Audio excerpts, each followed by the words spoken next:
우리가 인생을 사는데요, 법정에 쓰잖아요. 그럼 어떤 사람이 진짜 선을 행했냐, 진짜 뭐 악을 행하거나 죄를 졌나, 이렇게 심판을 받지 않습니까? 그걸 재판장 또는 재판관이라고 하는데, 이렇게 성경에서도 우리의 인생을 다 산 다음에 각각 모두가 다 이렇게 마치 재판장 앞에 서서 자기가 한 거에 대해서 이렇게 판단을 받듯이 심판이라는 게 있다고 믿는 거예요. 우리 기독교 신앙에서는 시작을 이제 하나님이 창조하시고 마지막에 그걸 심판하신다는 그런 걸 믿는 거죠. 영혼이 있다면 또 육신이 이제 썩어지지만, 그러나 우리는 또 육신과 영혼이 하나 일체라고 생각하기 때문에 몸이 부활하면서 최후의 심판 앞에 선다, 심판자가 있다, 이제 우리가 믿는 하나님이 계시고, 또 기독교는 예수님, 그 예수 그리스도를 믿기 때문에 예수 그리스도가 재림하셔가지고 다시 오신다 이거죠.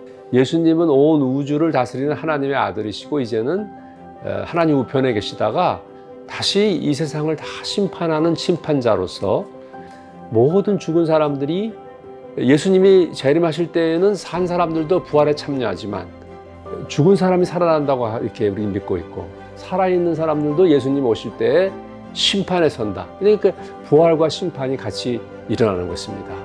구원의 부활로 참여하고 멸망의 부활로 참여하는 거예요. 우리가 심판을 받는 걸 통해서 가는 거지 그냥 가는 게 아니에요.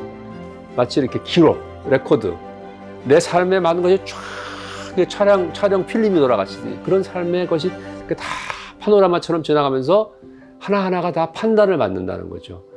우리가 살아오면서 선도 행하고 악도 행했지만 기독교의 구원은 하나님의 은혜와 사랑으로 그리스도를 통해서 우리가 죄사함을 받는 게 중요하거든요. 죄를 안 짓는 사람이 없어요. 아무리 선을 행했다고 해도 악을 해가지 않고는 인생을 살 수가 없어요. 잘못을 범하거든. 마지막 심판에 예수님 오시면은 딱 너는 이렇게 선과 악 사이에 살았지만 거기서 하나님의 은혜로 악과 죄가 있었다면은 그걸 다 용서를 받았다. 없는 거나 마찬가지다 이거죠. 그래서 우리는 그걸 의롭다함을 받았다 그래요. 우리가 불의하고 악을 행해도 의롭다고 하나님이 받아주는 거죠. 그런데 왜 이 사람들은 그러면 지옥에 가느냐? 하나님이 지옥에 가기를 원하시겠어요?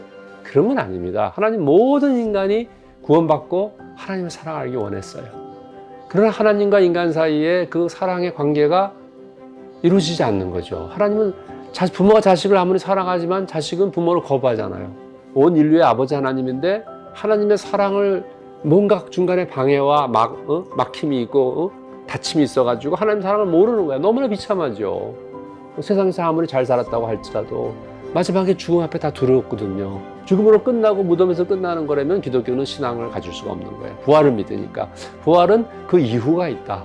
영원한 것이 있다. 이 시간이 다가 아니다. 역사가 끝나도 하나님은 영원한 하나님이기 때문에 그 영원의 세계를 우리에게 준다. 어떤 세계를 상상할 수는 없는 거죠. 슬픔과 눈물과 탄식이 사라지고 즐거움과 기쁨과 축복된, 우리가 생각할 수 있는 모든 가장 좋은 것을 영원히 우리에게 준다는 것입니다. 그렇게만 생각할 수밖에 없어요.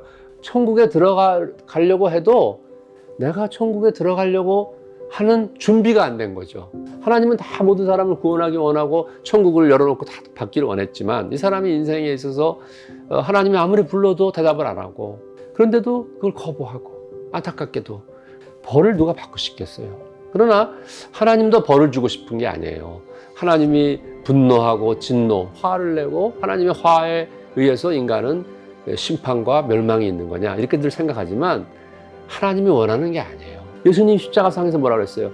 저들을 다 용서해 주십시오. 저들이 알지 못해서 저렇게 한 것뿐입니다. 자기를 십자가에 못 박아 죽은 원수들을 다 용서하셨어요.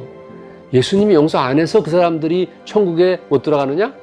심판을 받아서 멸망하느냐? 그런 거 아니라는 거죠. 예수님이나 하나님의 사랑은 변함이 없는 거예요. 하나님을 심판하는 이유는 심판을 안 할 수가 없는, 하나님은 정의롭기 때문에. 하나님은 자비로우시지만 동시에 정의롭거든요. 하나님에게는 불의가 없어요. 진정 하나님은 진리, 의, 정의, 자비, 사랑의 하나님이다. 하나님 우리가 밉거나 하나님 우리를 갖다가 멸망시키고 싶어서 심판하는 게 아니라 하나님의 정의에 그것이 어긋나기 때문에 심판할 수밖에 없는 거예요. 이 빛이 비추잖아요. 빛이 비추는데 이렇게 가리면은 어둠이 생기는 거예요. 아무리 빛이 있어도 이 어둠은 내가 만드는 거지 빛이 만드는 게 아니란 말이야. 빛 자체는 어둠이 아니에요. 하나님을 비추라고 합시다. 하나님 생명이고 사랑인데 그 사랑이 나한테 오지 못하게 하는 거는 태양이 그 멀리서 오잖아요.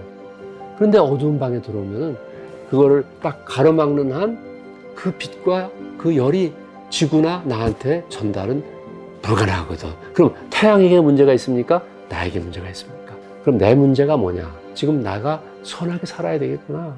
과연 선이 있다면 나는 선 쪽으로 가야 되겠구나. 악 쪽으로 가지 말고 더 이상. 양심이 있기 때문에 다 알아요. 이게 선악을 알아요. 인간이 양심이 있기 때문에. 그런데 양심에 이걸 깊이 반성을 하고 자기를 돌아보면서 성찰을 해야 돼. 우리가 하나님이 누구신지를 알아야 돼. 그리고 하나님은 선하신 아버지고 사랑의 아버지에 우리가 생각하는 인간의 아버지를 뛰어넘어서 죄도 없고 어둠도 없고 부족함이 없는 악이 없는 완전한 하나님 아버지가 있다는 거죠. 그 하나님이 우리에게 주시고자 하는 건 사랑이고 구원이고 예수님의 탕자의 비유처럼 세상에 가서 허랑방탕하고 술과 창녀로 다 방탕했는데도 아버지의 마음은 아들이 돌아오기 원하는 거예요. 이렇게 기다리는 게 하나님의 마음이란 말이지. 하나님의 심판도 인간의 자유의지를 하나님이 허락했기 때문에 그 자유로운 의지 속에 인간은 하나님을 받아들일 수도 있고 또 거부할 수도 있었던 거예요. 근데 그 거부한 거에 대한 대가를 치르게 되는 거죠. 우리 인생은 정해져 있다. 시작이 있고 끝이 있는데 반드시 마지막에 정리하고 마치 계산하듯이 거기서 우리가 갈라진다는 거. 그러므로 오늘 우리가 그걸 언제나 심각하고 진지하게 생각할 때 어떤 삶을 살 것이냐 이것에 관한 현재적인 메시지도 된다고 믿습니다.